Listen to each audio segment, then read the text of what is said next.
여러분 안녕하십니까?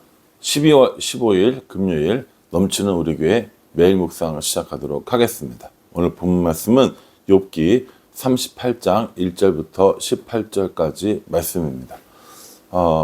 엘리후까지 이야기가 다 끝났습니다. 그리고 이제 38장 이후로는요, 하나님이 말씀하시는 것들이 나타나는 것을 볼 수 있습니다. 드디어 기다리던 하나님이 나타나셨다라는 것이죠. 욥의 입장에서는 얼마나 이게 기쁜 일이겠습니까? 그렇게 하나님을 찾고, 그렇게 하나님을 부르짖고, 그렇게 하나님 앞에 자신의 이야기를 하고, 또 하나님이 듣기를 원하셨는데, 이제 하나님이 나타나신 거예요. 나타나셔서 욥에게 여러 가지 이야기를 해 주십니다. 그런데 있잖아요, 이 분위기가 좀 다른 거예요. 욥은 어떤 걸 기대했을 것 같으세요? 욥은 하나님이 나타나셔서 자기 얘기를 다 들어주시고, 내가 이렇게 억울했는데 하나님 도대체 이런 일이 왜 생겼습니까? 왜 이렇게 저에게 고난 주셨습니까? 라고 이야기하면 하나님께서 욥아, 그건 있잖아, 이렇게 돼서 이런 일 때문에 있었던 일이야. 정말 잘했어, 정말 잘 견뎠구나 라고 욥은 생각하지 않았을까요? 저는 그럴 것 같거든요. 맨날 기도하는 것들이 있잖아요. 맨날 하나님 앞에 울면서 징징거리는 것들이 있단 말이에요. 그러면 이제 하나님이 잘 나타나셔서 그건 이렇게 된 거고 앞으로 이렇게 될 거니까 너는 좀 이렇게 해 라고 하나님이 얘기를 해 주실 거를 기대하지 않습니까? 욥 앞에 나타난 하나님은 전혀 뜻밖의 행동을 보이십니다.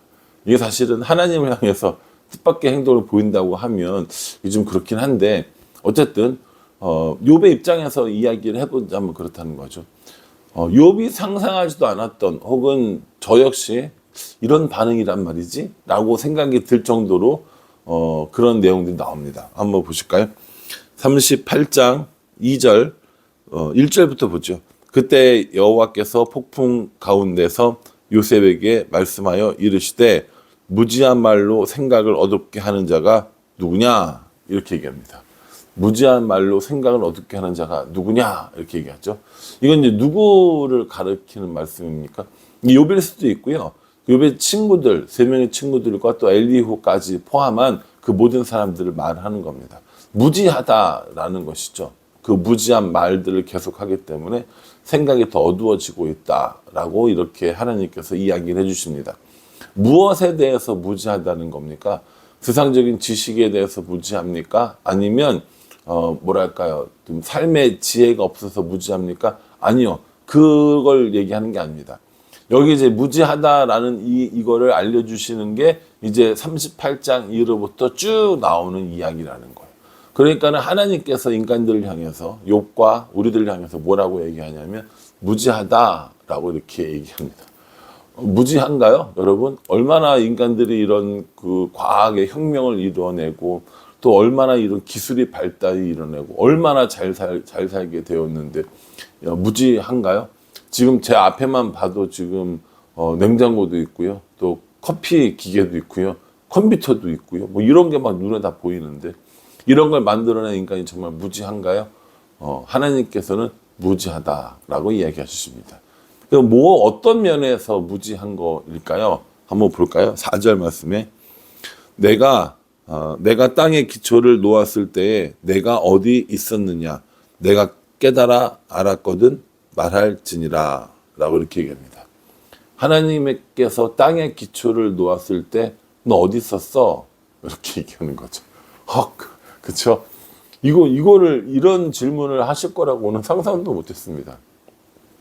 하나님께서 욥에게 나타나셔서 욥아, 너의 고난은 이것 때문에 생겼고 이제 언제 금방 끝날 거고 내가 너에게 많은 축복을 주고 다시 용기를 나게 할 거야, 이 얘기가 아니라 땅에 기초를 내가 놓았는데 너 그때 어디 있었어? 이렇게 얘기를 하시는 거죠. 욥의 입장에서는 이게 할 말이 있어요, 없어요? 없는 거죠. 할 말 없는 거거든요. 또 8절에 보면은 바다가 그 모태에서 터져 나올 때에 문으로 그것을 가둔 자가 누구냐? 이렇게 얘기합니다.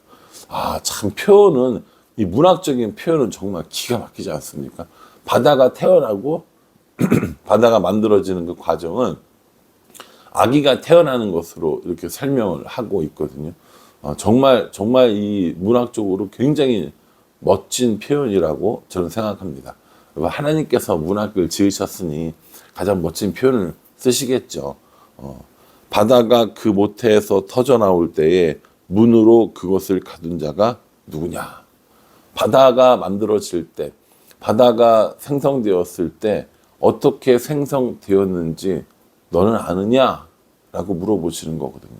그러니까 하나님께서 물어보시는 게 지금 뭡니까? 땅의 기초, 바다가 태어났을 때 이런 것들을 물어보시는 겁니다. 그럼 여러분, 우리가 이걸 다 알 수 있는 사람이 한 명이라도 있습니까? 인간의 과학이 아무리 뛰어나다 하더라도 이런 일들이 가능합니까? 안 되죠. 안 됩니다. 과학이 얼마나 더 발전할지 모르겠습니다만 땅의 기초가 놓였을 때, 그리고 바다가 생성되었을 때 그 모든 일들을 우리가 알 수 있느냐? 글쎄요. 저는 그것에 대해서는 의구심을 가지고 있습니다. 지금도 새로운 이 바다의 그 생명체들, 어류죠. 그런 것들이 이제 발견되어지는 거고, 그 심해에 어떤 일이 일어나는지도 모르고, 또 땅속 깊은 곳에 어떤 일들이 일어나는지 지금도 모르고요. 지진 하나를 예측하지 못하면서 살아가는 우리들이지 않습니까? 그런 걸 볼 때 이 땅의 모든 기초와 바다의 생성뿐만 아니라 이 모든 것을 다 알 수 있을까라고 생각하면 저는 그것조차도 어려울 거라고 생각을 합니다. 여러분들 생각은 어떠신가요? 땅과 바다만 그렇겠습니까? 우리가 아직 제대로 가보지도 않은 우주의 세계도 마찬가지일 거라는 거죠. 그러니까 하나님께서 이 이야기들을 쭉 하시면서 뭐라고 얘기하시냐면은 하나님이 지금 나의 위엄, 하나님의 위엄과 하나님이 하신 모든 일들을 인간은 이해할 수 없다. 그러니까 너희는 무지하다라고 이야기를 하는 거죠. 하나님의 이런 범위, 이건요, 이해할 수 없는 범위가 아니라 측량할 수 없는 범위가 되는 것이죠. 우리가 만약에 하나님을 측량할 수 있고 하나님을 온전히 다 이해할 수 있다면 저는 그분이 하나님이실까? 라는 생각을 해본 적이 있습니다. 하나님을 내가 다 이해를 해요. 하나님을 내가 다 측량을 할 수 있어요. 근데 우리가 그분을 어떻게 하나님이라고 부르겠습니까? 그렇지는 않은 거죠. 여러분, 이 하나님이 욥에게 나타나셔서 욥에게 친절하게 이건 이래서 이랬던 거고 앞으로 너에게 이러한 보답이 있을 거야, 보응이 있을 거야, 축복이 있을 거야 라고 이야기해 주시지 않고 결국 마지막까지 욥은 이 일이 왜 일어나는지를 모르거든요. 그러니까 사람들이 이 지점에서 욥기를 참 감당하기가 힘든 거예요. 아니, 하나님을 그렇게 기다렸는데, 자신의 무죄를 그렇게 주장했는데 나타나셨으면 이야기해 주시면 되잖아요. 이런 일이 있었어. 그러니까는 너는 이렇게 고생을 받은 거고 이제 그 어려움들을 잘 이겨냈으니까 내가 다시 널 축복해주고 내가 너 다시 회복해줄게. 이렇게 하면 얼마나 좋습니까? 그런데요, 요게 이렇게 생각하면, 욥의 입장에서 이렇게 생각을 하면 이게 바로 휴머니즘이 된다고 저는 생각합니다. 인간 중심의 사고 방식인 거죠.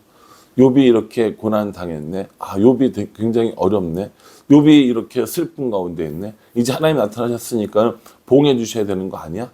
하나님이 어떻게 이런 걸 모를지 할 수가 있어? 하나님이 왜 설명해 주지 않으실 수가 있어? 하나님께서 이 욥에 대해서 이렇게 하시는 건 안 되는 거 아니야? 너무 하는 거 아니야? 라고 생각하는 거. 그게 뭐라고요? 그게 휴머니즘이라고 저는 생각합니다.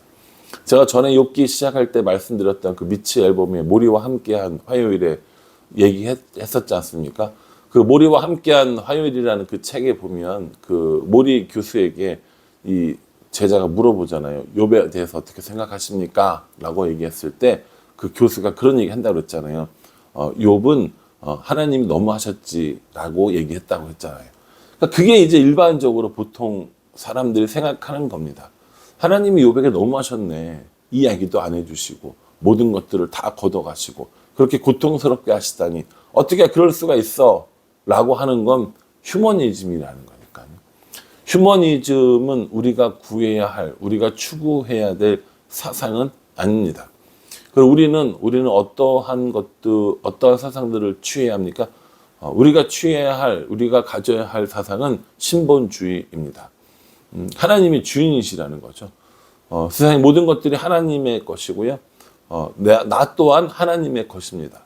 하나님께서 나를 어떻게 쓰시든, 하나님께서 나를 어떻게 하든, 그건 하나님의 주권에 달린 문제고요. 하나님의 영역이라는 겁니다. 고통스러운 인간의 마음으로 하나님께 부르짖고 기도하는 걸 안 된다고 하는 건 아닙니다. 그러나 결국 우리가 하나님의 주인임을 깨닫고 하나님께 내 삶을 드리고 하나님께 나아가는 것, 그게 우리들이 해야 될 일이라는 거죠. 다만 이게 쉬운 일은 아니라는 겁니다. 욥처럼 이런 고난을 당했는데 하나님께서 저의 주인이시니까 죽여도 저는 하나님 거고 살려도 하나님 거고, 이렇게 고백하는 게 쉽냐고요? 쉽지 않습니다. 이건 참 쉬운 일이 아니거든요. 그러니까 이게 어렵다라는 거지, 그렇다고 어렵다고 해서 안 갈 수는 없는 거예요. 어려우니까 그냥 휴머니즘으로 살자, 이것도 아니라는 겁니다. 어렵지만 우리들의 삶의 주인이 누구인가를 분명히 깨닫고 하나님을 주인으로 모시고 살아가는 삶, 그것이 중요하다는 겁니다. 그래서 욥기는요, 단순히 욥의 고난을 이렇게 보여주는 그림이 아니라, 그 성경이 아니라 하나님께서 주인이심을, 하나님께서 이 땅과 인생의 주인이심을 말해주는 책이라고 생각합니다. 휴머니즘 저 좋아합니다. 인간의 이런 모습에 감동을 받고 또 인간의 노력에 찬사를 보내는 그런 휴머니즘 영화, 드라마, 그런 거 굉장히 좋아합니다. 그런데 신앙적인 면에서 생각해 보면 인간은 분명히 아름답고 인간은 존귀하고 인간은 능력 있는 사람이 분명하지만 그 모든 것들은 하나님의 것이고 하나님의 계획과 하나님에 따라서 사용되어지고 움직이는 것. 저는 그러한 마음을 가지고 살아가야 한다고 생각합니다. 이것에 대해서는 앞으로 차차 계속해서 이제 하나님 말씀 묵상하시면서 공부 한번 묵상해 보려고 합니다. 땅에 기초를 놓았을 때 우리 거기 없었습니다. 바다가 만들어졌을 때 거기 없었습니다. 하나님을 다 이해할 수도 없고 다 측량할 수도 없습니다. 그런 하나님이 우리와 함께 하기를 원하고 우리와 교제하기를 원하고 우리와 동행하기를 원하신다는 이 사실이야말로 하나님의 가장 큰 사랑이고 인간이 누릴 수 있는 가장 큰 은혜와 복이 아닐까라는 생각을 합니다. 그러니 오늘 이 말씀을 통해서 하나님을 다시 한번 깨닫고 그 하나님 안에 거하고 그 하나님과 동행하는 삶을 살았으면 얼마나 좋겠나라는 생각을 해보게 됩니다. 이거 쉬운 거 아닙니다. 저는 되게 잘하고 여러분들은 잘 못하니까 열심히 해라, 이런 얘기 드리는 거 아니고요. 저도 여러분들도 날마다 이렇게 살아야 한다는 걸 말씀드리는 겁니다. 바라기는 저도 그렇고요. 여러분들도 그렇고 그 하나님과 동행하며 그 하나님 안에서 거하면서 살아가는 우리가 될 수 있기를 주님의 이름으로 축복합니다. 기도하겠습니다. 하나님, 욥에게 나타나신 하나님이십니다. 우리의 생각과는 조금 다릅니다. 위로해주고 격려해주고 축복해 주실 줄 알았는데 무지한 자라고 이야기해 주셨습니다. 하나님 말씀을 곰곰이 묵상해 보니 저희들 정말 무지한 자들이 많습니다. 무지함에도 불구하고 인간의 편에 서서 인간의 지식과 인간의 기술들을 인간의 능력들을 자랑하는 어리석은 모습을 보게 됩니다. 그러니 하나님, 무지하여 어리석은 자 되지 않고 참 진리 되시는 하나님과 동행하며 하나님과 함께 살아갈 수 있도록 우리 인도하여 주시옵소서. 예수님의 이름으로 기도합니다. 아멘. 여러분 이 말씀 묵상하시면서요, 우리의 삶의 주인이신 하나님을 더 많이 인정하고 또 경험하고 동행하는 삶을 살아갈 수 있기를 간절한 마음으로 기도하겠습니다. 감사합니다.